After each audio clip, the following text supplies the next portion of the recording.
สบายดีพ่อแม่พี่น้องเบิดสู่ผู้สู่คนมื้อนี้ก็พาพี่พาน้องมาเบิ่งนี่พ่อแม่พี่น้องบ้านต้นเปิงเขาตัดอ้อยเบิ่งมีแต่ปุ๋ยไว้มันใส่อยู่ไว้พี่ละตัดอ้อยอยู่ทั้งแถวพี่แถวนาทรายน้อยพี่แนวพันธุ์อ้อยอยู่ทางลาวนี่เด้อพี่น้องทางไทยเฮาตัดนั่นนี่เด้ออย่างบ่ได้สร้างใบเบิ่งมีแต่ปุ๋ยไว้ได้ผู้3-400มัดแล้วได้นี่ตกเป็นเงินก็พุ่นละ400-500 บาทนะ เป็นตาสะออนอยู่นี่พี่น้องทางฝั่งลาวเฮาเป็นจังได้ถูกมองถูกบอนเกี่ยวข้าวเกี่ยวหยังแล้วเบิดละบ่พี่น้องบ้านต้นเพิงคนแก่นเรางามเฮาดีทั้งลุงป้าน้าอาวทั้งอ้ายทั้งเอื้อยเฮาดีแล้วเบิดละบ่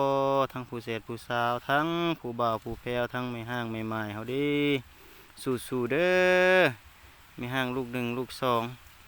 เป็นกำลังใจให้เด้อเกี่ยวข้าวกะ เมื่อยกับผักนักกระวางเด้อหาสู่ไปนี่แล้วพี่น้องเสียจังได้หาเงินหายังสู่ชีวิตแล้วเกิดมาจนเกิดมาถูก